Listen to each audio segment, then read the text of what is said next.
ọ̀tọ̀ ni ìfẹ́ àwòdì òkè ìfẹ́ àwádìí tẹ́lẹ̀yẹlé ẹ̀yẹyẹ.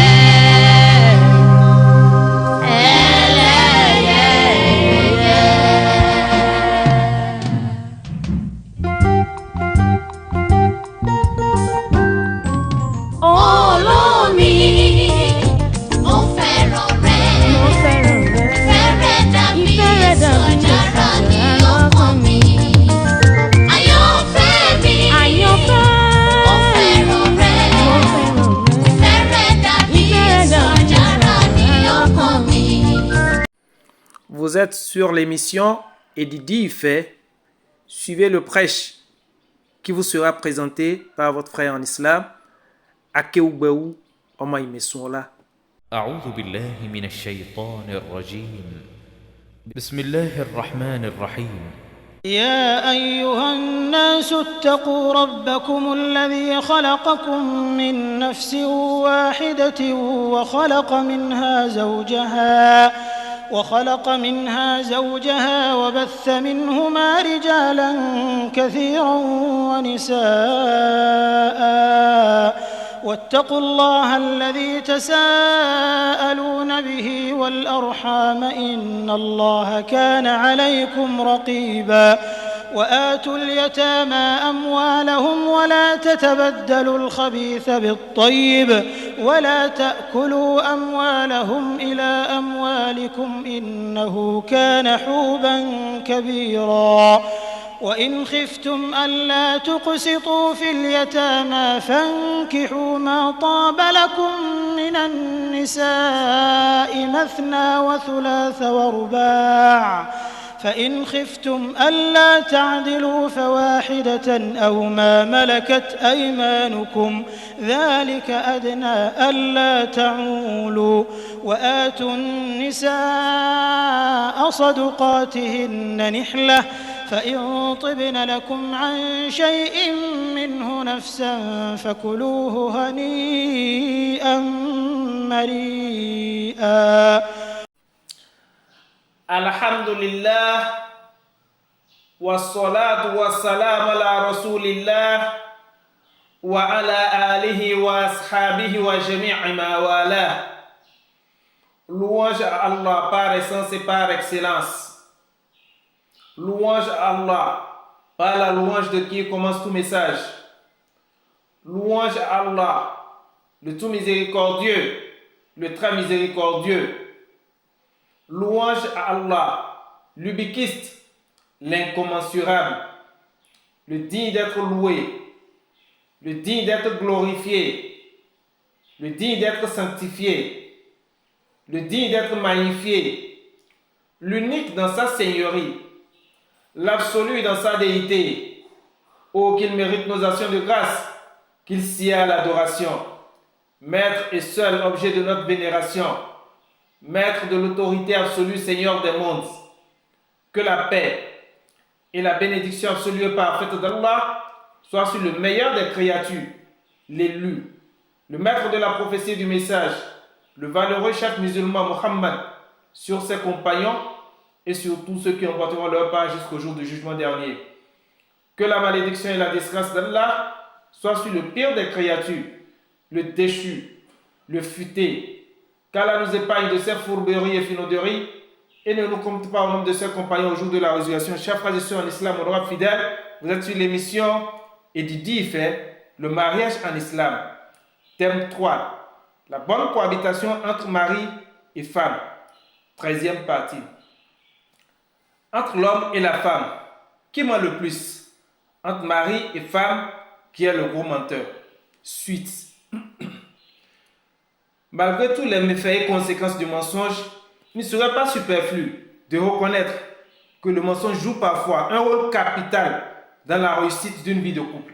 Réduire la réussite de sa vie privée à la vérité et rien que la vérité paraît surhumain et nous estime tout de suite du rang de l'espèce adamique que nous sommes, encore moins celle d'une vie de couple avec ses espiègleries et ses soubresauts. Serait-ce plutôt une raison assez suffisante pour en abuser ou pour faire du mensonge sa lettre motive au point d'en arriver à la mythomanie? Non, chers frères et sœurs en islam, honorables fidèles, il faut plutôt voir le mensonge ici avec cet œil bienveillant qui conjugue lucidité, cohésion, clairvoyance, perspicacité, réconciliation et qui ne sacrifie pas l'idée du bien et du juste. C'est certainement de cette optique que Anatole France, Eric Emmanuel Smith et leur maître Mohammed sallallahu alayhi wa sallam enseignent ceci. Anatole France affirme, je cite, « Je le répète, j'aime la vérité. Je crois que l'humanité en a besoin, mais certes, elle a bien plus grand besoin encore du mensonge qui la flatte, la console, lui donne des espérances infinies. Sans le mensonge, elle périrait de désespoir et d'ennui. » Fin de citation. Eric Emmanuel Smith, quant à lui, il affirme, je cite, « Il n'y a pas de sécurité en amour, car chacun pense qu'il doit dissimuler, qu'il ne peut être aimé tel qu'il est. Apparence, fausse façade. Un grand amour, c'est un mensonge réussi et constamment renouvelé. Une amitié, c'est une vérité qui s'impose. L'amitié est nue, l'amour fardé. » Fin de citation. Le prophète Mohammed, sallallahu alayhi wa sallam, maître de tous ces philosophes, nous autorise aussi le mensonge lorsqu'on se retrouve dans 3 conditions. Chers frères et sœurs en islam, honorables fidèles, l'importance du mensonge sur la bonne marche d'une vie de couple fait couler beaucoup d'encre et de salive. Qu'ont voulu signifier concrètement ces 2 éminents philosophes, Anatole France et Eric Emmanuel Smith, en accordant une place de choix au mensonge dans la réussite de la vie de l'espèce adamique, qui plus est de celle d'une vie de couple. Malgré toutes les conséquences du mensonge qui ne laissent personne indifférent, pourquoi le prophète Mohammed sallallahu alayhi wa sallam a-t-il aussi autorisé le mensonge dans 3 conditions? Et quelles sont ces conditions? C'est autour de ces 2 interrogations que s'articulera la résolution de cette équation sine qua non de mensonge qui détruit certains couples et bâtit d'autres. Le mensonge et la vérité fonctionnent en binaire, à l'instar des signes mathématiques plus et moins, ou 0 et 1, qui se complètent. Le signe plus perd complètement son sens sans le signe moins, à l'instar de l'affirmation et de la contrariété, du pour et du contre, qui font de l'espèce adamique un être faillible. Parler de la vérité sans mentionner le mensonge, c'est comme parler du mariage sans mentionner le divorce. Parler de la lumière sans mentionner l'obscurité. Parler de la beauté féminine sans mentionner la laideur. Parce que autant le mariage, la beauté, la lumière séduisent et sont humains, autant le divorce, l'obscurité et la laideur séduisent aussi en leur manière et humanisent l'espèce adamique que nous sommes. Quoi qu'on dise, parce qu'ils jouent un rôle non négligeable en corrigeant parfois et au besoin certaines failles, rides ou fissures laissées par l'extase du mariage, la clarté de la lumière et l'élégance de la beauté. Le mensonge est noble quand il est dans la posture de réparation, de conciliation, de cohésion. Mentir par exemple aux enfants s'avère nécessaire et indispensable. Parfois, quand on sait qu'ils n'ont pas encore l'âge de discernement requis pour régler ou juger la situation dans laquelle ils se retrouvent. Mentir à son épouse, parfois, s'avère indispensable quand on sait que la vérité, en ce moment précis, la détruirait ou ne lui ferait aucun bien. Quand tu as la chance de tomber sur une femme très gentille et très sympa, soumise, compréhensive, mais qui n'a pour défaut que la prodigalité, tu es tenu de lui mentir sur tous tes revenus financiers et d'essayer d'embrouiller les cartes avec elle. Sinon, tu risques de ne rien réaliser durant toute ta vie. À force de vouloir tout le temps lui faire plaisir, tu finiras par te ruiner. Ce genre de mensonge, par exemple, sauve ta vie et la sienne, parce qu'il permet d'assurer un meilleur avenir à vous-même et à votre progéniture. Si tu as la chance de tomber sur un homme correct, respectueux, travailleur, qui n'a pour défaut que la prostitution, tu es tenu par moment de lui mentir sur des avances fictives que les gens te font dehors, vos voisins et même ses propres patrons ou ceux qui sont plus huppés que lui. Pour le réprimer dans cet élan, l'obliger ou le contraindre à plus de modération dans sa vie de débauche et pour le rendre jaloux.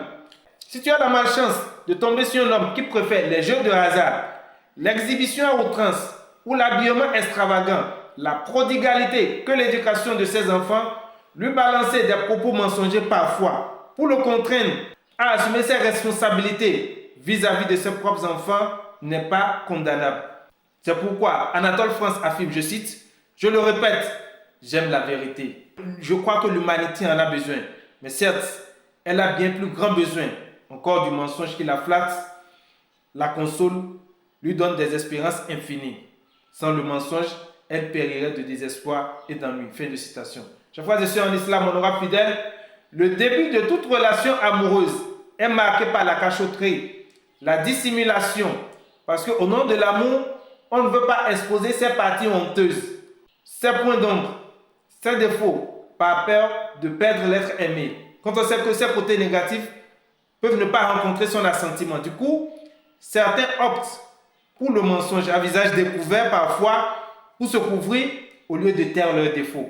Quant à ceux qui se retrouvent en face des amoureux plus huppés qu'eux, qui sont d'un rang social donné ou qui appartiennent à la bourgeoisie cossue, d'aucuns choisissent le mensonge comme échappatoire pour se couvrir ou pour s'exhiber, même si c'est dans du vide. D'autres encore, malades, réussissent habilement à cacher leur maladie à leur partenaire, sachant pertinemment que s'ils la prenaient, ils la quitteraient ipso facto. S'ils savent que cette maladie pourrait être guérie, ou c'est plutôt ce partenaire qui va indirectement les financer, faute de moyens, pour recouvrer la santé, et qu'entre-temps, s'ils la prenaient, ils les quitteraient pour sauver sa peau, ils vont se retrouver dans l'obligation de lui mentir pour ne pas perdre cette opportunité. Pour Tartampion, on doit commencer une relation par le mensonge, et quand l'être aimé serait effectivement emporté par l'amour, on lui dirait la vérité. Et du coup, il ne pourra plus faire marche arrière. Figurez-vous, certains ont l'art de mentir, de façon à faire croire à l'être aimé qu'ils sont sincères et à le renouveler autant qu'ils le peuvent, comptant sur leur esprit de manipulation qui leur permet plutôt de maîtriser la situation. Et ils réussissent la plupart du temps s'ils sont en face d'un être faible. Dans ma langue yoruba, les sages ont coutume de dire par ailleurs, l'amour en elle-même est aussi noble, aussi saint, aussi divin, qu'il ne tolère aucune blessure, aucune égratignure, aucune souillure. Du coup, tous ceux qui sont appelés à aimer ou à offrir leur amour cherchent toujours à lui emboîter le pas, oubliant qu'ils sont des êtres faillibles, exposés aux erreurs, aux excuses et aux éclaboussures qui les rendent plutôt humains et raisonnables. L'amour ici, comparé à l'amitié, sont totalement différents. Pendant que l'amitié est assujettie à une durée déterminée et peut être brisée à tout moment, donc requiert un minimum de vérité, l'amour plutôt, selon les amoureux, et leur degré d'amour est condamné pour l'éternité, même si d'autres s'éteignent ou s'effritent à mi-chemin à travers la malcompréhension, le divorce, la peur, le stress de ne pas perdre l'être aimé avec qui on a plutôt fondé une famille, la présence des enfants et leur protection, le désir de maintenir une bonne ambiance au sein de sa famille, les menaces de destruction du couple provenant de l'extérieur par des aigris, des jaloux et parfois même par certains membres de sa propre famille ou de sa belle famille, par des amis alliés et autres, oblige l'être aimé et même une père de famille à mentir pour préserver cette cohésion, cette concorde qui règne dans sa petite famille, pour renforcer la piété filiale, pour protéger surtout ses enfants qui n'ont pas demandé à naître et qui ont besoin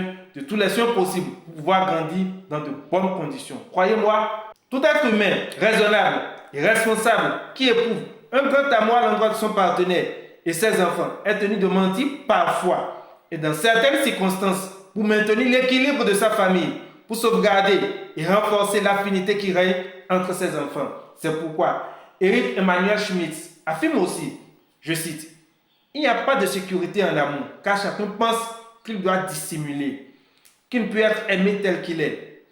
Apparence, fausse façade.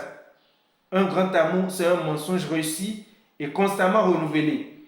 Une amitié, c'est une vérité qui s'impose. L'amitié est nue l'amour fardé. Eu égard à ces pensées philosophiques, le prophète sallallahu alayhi wa sallam, dans toute sa perspicacité et dans le même ordre d'idées, n'a pas manqué d'aborder la question de mensonge. Il nous autorise ici le mensonge dans ces trois conditions. An Kulsum bintu Uqba ibn Abi radiyallahu anha qalat سمعت رسول الله صلى الله عليه وسلم يقول ليس الكذاب الذي يصلح بين الناس فيمني خيرا أو يقول خيرا. Le menteur n'est pas celui qui réconcilie les gens en attribuant des paroles bienveillantes ou en disant du bien. Dans la version rapportée par Muslim, il y a un rajout où elle dit وَلَمْ أَسْمَعَهُ يُرَحِسُ فِي شَيْءٍ مِمَّا يَقُولَهُ النَّاسِ إِلَّا فِي الثَّلَاثِ الحرب والإصلاح بين الناس وحديث رجل امرأته وحديث مرأة زوجها. Je ne l'ai jamais entendu autoriser le mensonge dans les propos des gens, sauf dans ces trois cas. Premier cas, en temps de guerre. Pour renforcer les stratégies et les tactiques de guerre et combattre les ennemis, dans ce contexte, masquer la vérité à l'ennemi pour sauver la vie, garantir la sécurité des croyants et avoir le dessus sur le camp adverse est halal, ce n'est pas un mensonge. Deuxième cas, pour réconcilier les gens. Mentir pour réconcilier les gens est halal, même si les propos tenus ici sont mensongers. Tel était ici hier, il n'a dit que du bien de toi. Pourquoi t'acharnes-tu contre quelqu'un qui a toujours eu de nobles intentions à ton égard? La crise de bec qui vous oppose n'est qu'une simple malcompréhension. Et pourtant, nous savons que la personne en question a proféré des propos malveillants à son endroit.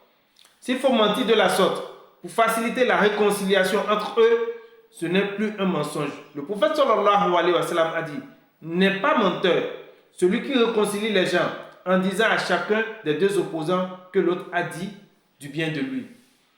Même si ce n'est pas vrai, ce mensonge devient halal car vous ouvrez un chemin vers la réconciliation et la fraternité. Aujourd'hui, on assiste plutôt à l'inverse, comme la médisance et la calomnie pour favoriser la désunion et encourager les conflits. Troisième cas où le mensonge est autorisé en islam, entre conjoints, entre un homme et son épouse, il est autorisé de dire de belles paroles, même si c'est faux, à son épouse. Tu es la plus belle femme de l'univers, et à son époux, tu es l'homme le plus fort et le plus galant que j'ai jamais rencontré. Ou des propos flatteurs pour éviter des conflits inutiles dans le couple. Par exemple, ta femme te prépare un plat que tu n'as pas du tout aimé, malgré son état de santé. Tu pourrais lui dire, ce repas est très délicieux, pour la remercier et l'encourager. Ou alors, elle a exagéré en sel pour un dîner que vous devriez partager avec des étrangers. Tu devrais être le premier à apprécier le repas ou la complimenter pour faire croire aux étrangers que c'est comme ça, toi tu l'aimes. Tu aimes plutôt des mets salés et c'est certainement à cause de toi qu'elle a dû exagérer en sel. Ou alors, c'est ton mari qui revient du voyage et t'apporte un cadeau. Tu l'apprécies beaucoup et le remercies, même si ce cadeau n'est pas de ton goût. En revanche, le mensonge pour tromper son conjoint ou sa conjointe, lui faire des coups bas pour s'arroger injustement de ses biens, pour l'escroquer, le mensonge, pour s'exhiber sur du faux ou pour se faire passer pour ce qu'on n'est pas, est complètement haram. Seules les paroles embellies et les mots doux pour renforcer l'amour, la complicité et la paix et éviter des conflits inutiles sont autorisés. Chers frères et sœurs en islam, honorables fidèles, avant de prendre congé de vous, je m'en voudrais de ne pas vous interroger sur ces quelques points d'ombre pour élargir davantage le sujet. Mensonge et honnêteté, une dualité polarisante. Que pensent les philosophes à ce sujet? Quels sont les avantages de la vérité dans une vie de couple réussie? Que nous enseigne l'islam sur la vérité pour faire fonctionner notre couple dans de très bonnes conditions? Tels seront les points clés sur lesquels nous allons focaliser notre attention dans la prochaine émission, si Allah nous prête vie. Si vous avez aimé cette vidéo, n'oubliez pas de la liker, de la commenter et de la partager avec vos autres frères. Pensez aussi à vous abonner en cliquant sur la cloche de notification de manière à vous informer sur toutes les autres vidéos publiées sur cette émission et du dit fait basé sur le mariage en islam. Pour vous enquérir davantage de l'importance de cette émission, allez plutôt sur YouTube, tapez Edidi Ife 2023 et vous affichera la liste détaillée de toutes les autres parties aussi bien en version Yoruba qu'en version française. Cette émission, le mariage en islam, est un débat assez sensible et très délicat et nul ne sera de trop pour apporter sa pierre à l'édifice de cette tâche combien noble et exaltante. C'est pourquoi tous vos apports et suggestions pour mieux la conduire sont les bienvenus. Vous pouvez nous contacter sur notre page WhatsApp personnelle plus 229 63 21 82. Nous avons aussi spécialement constitué un groupe WhatsApp pour cette émission à l'endroit de ceux ou celles qui sont à la recherche de leur âme sœur. Ils pourront nous contacter à travers ces numéros WhatsApp que voici. Plus 229 61 57 56 82 ou plus 234 704 458 72 81. Pas sérieux et plaisantin, s'abstenir. Nous avons aussi constitué un groupe Facebook à l'endroit de ceux ou celles qui ont des problèmes conjugaux à résoudre ou à exposer pour prendre des conseils auprès des membres du groupe. Ils pourront également nous contacter sur les mêmes numéros. Votre chef frère en islam, Akeoubaou, Omaïmessoula, choisir avec qui parler de sa vie sentimentale est important, mais connaître avec qui garder le silence l'air encore plus. À qui veut comprendre, pour on a besoin de prêche. Car là, nous compte au nombre de ceux qui écoutent sa parole et ses vertus à la mettre en application de la meilleure manière. Qu'il nous compte au nombre de ceux qu'il préfère, qu'il a choisi, qu'il guide sur le droit chemin, ceux auxquels il inspire de l'invoquer pour qu'il ne les oublie pas. Ceux dont il fait ses élus pour qu'il n'adore rien que lui seul. Qu'à la face, que la fin de notre vie soit la plus heureuse, l'issue de nos actes la plus fructueuse et nous réserve une bonne place dans les hautes sphères du paradis sans fin.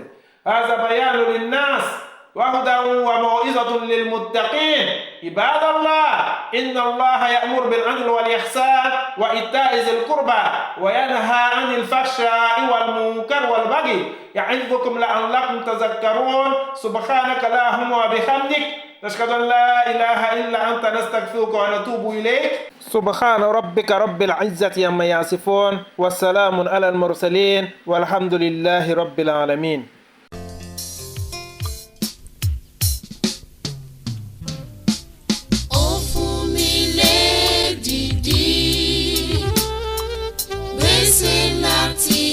Mo jẹ́